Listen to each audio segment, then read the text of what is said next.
For almost 150 years, the Washington Post wasn't just a newspaper. It was this core institution, a pillar of American democracy that was designed to hold power to account. So, when a billionaire like Jeff Bezos bought it, he promised to protect its future. But we're going to get into how, on February 4th, 2026, that promise wasn't just broken, it was completely shattered. That's the paper's famous motto, right? A really solemn vow to its readers. But what happens when the darkness doesn't come from the outside, from the government, but from inside the owner's own office? That was the word on everyone's lips: bloodbath. On one single day in February, the Washington Post carried out what insiders could only describe as a total dismantling. It was swift, it was brutal, and it was a massive layoff that just stunned the world of journalism. And it signaled that something much, much bigger was going on here. So, to really understand what this all means, we first have to get our heads around the sheer scale of this devastation. This was not some minor adjustment. This was like an amputation, done in a single morning, right in the heart of the nation's capital. 33%. Just let that number sink in for a second. 1 out of every 3 people who made that paper run, we're talking journalists, editors, photographers, the people who are the eyes and ears of the institution, they were just gone. This wasn't trimming the fat, this was cutting straight to the bone. And what you're looking at here, it's so much more than just a number on a chart. It represents the institutional memory, the deep expertise, the human network of one of the world's most important news organizations, just deleted. The remaining 2/3 of the staff were now left to do the work of what used to be a journalistic army. And look at what they cut. This is what really tells the story. They didn't just trim staff, they completely vaporized entire areas of knowledge. The sports desk, which connects a paper to its own city, gone. The books department, a national cultural anchor, shuttered. And maybe most critically, its eyes and ears around the globe, bureaus in the Middle East and Europe, were just abandoned.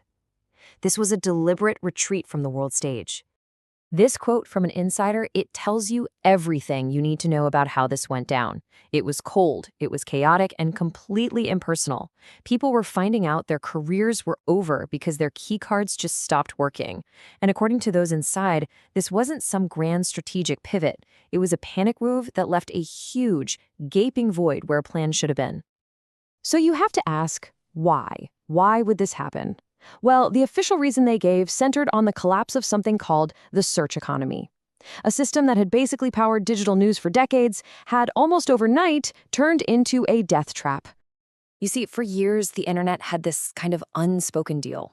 News organizations like the Post would spend millions creating journalism, and search engines like Google would act as the front door, sending readers their way. It was supposed to be a symbiotic relationship. The Post got traffic it could monetize, and Google got quality info to give its users. It was a pretty simple loop, right? A journalist does the hard work, a reader searches for it on Google, clicks the link, and the Washington Post gets paid. Simple, elegant, and for 20 years, that's pretty much how journalism was funded in the digital age. But then, in 2025, the whole cycle just shattered. The rise of really sophisticated AI baked right into the search engines, it just fundamentally changed the game. Suddenly, Google wasn't just the front door anymore. It had become the entire house. And here is the brutal result: a 40% freefall in search traffic. Why? Because the AI now just reads the Post articles, summarizes the key facts, and presents them right there on the search page. The reader gets the answer without ever having to click the link. So the Post does all the work, and the tech giants keep all the value. The paper was being cannibalized by its old partner. But here's the thing. A tech crisis doesn't fully explain a bloodbath. The reaction to it does. And that reaction leads us straight to the man at the very top, Jeff Bezos. And this story of how a celebrated savior became, at least in the eyes of his own newsroom, its betrayer. It's a real case study in the dangers of billionaire-owned media. When Bezos bought the Post back in 2013, he was treated like a hero. He promised a long runway, freedom from the usual market pressures. And for a decade, it actually worked. The paper thrived. But then you get to the turning point in 2024. The paper, for the first time in its modern history, refused to endorse a presidential candidate, and that move was widely seen not as some act of journalistic independence, but as political capitulation. This is a truly devastating critique from Martin Barron, the legendary editor who actually steered the Post during that golden decade under Bezos. Barron's accusation is incredibly direct. He suggests that Bezos' commitment to journalism was always conditional. The moment the paper's mission became a potential problem for his other corporate interests, like Amazon and Blue Origin, which rely on government goodwill, that commitment just evaporated. And that decision in 2024 wasn't just symbolic. It had a catastrophic, real-world cost. 250,000 subscribers canceled their subscriptions in a single week. Readers didn't leave because of the non-endorsement itself. They left because of what it represented.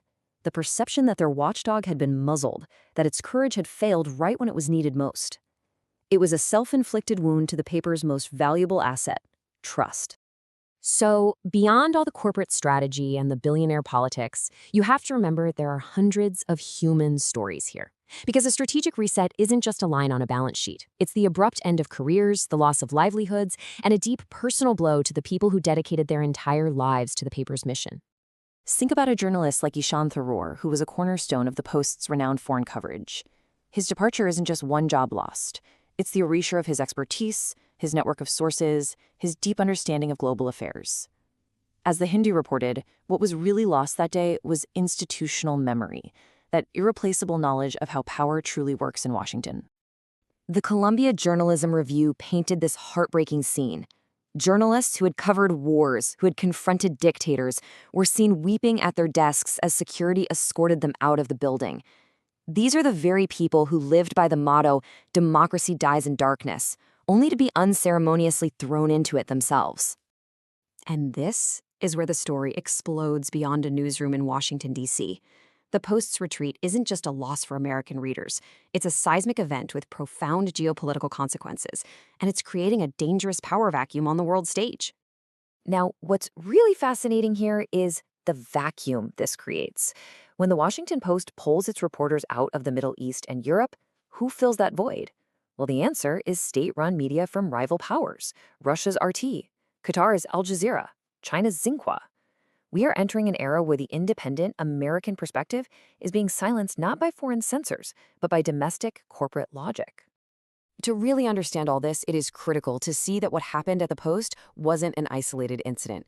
No, it's the media chapter of a much larger, more troubling story that was playing out across the entire economy in early 2026.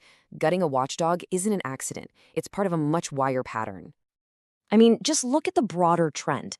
In just the first quarter of 2026, massive cuts were hitting major industries. UPS, Amazon, Bezos' other company, Meta.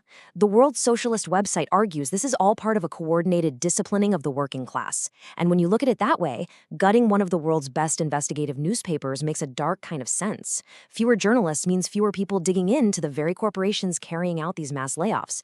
It's a perfect closed loop of power. So in the end, we're left with this question. Was this the sad, inevitable casualty of technological change, an old industry that just couldn't adapt to a new AI-driven world? Or was it something more deliberate? The dismantling of a powerful democratic check by an owner who decided it was no longer a valuable asset, but a political liability. When the people paid to hold a flashlight to power are fired, the darkness wins.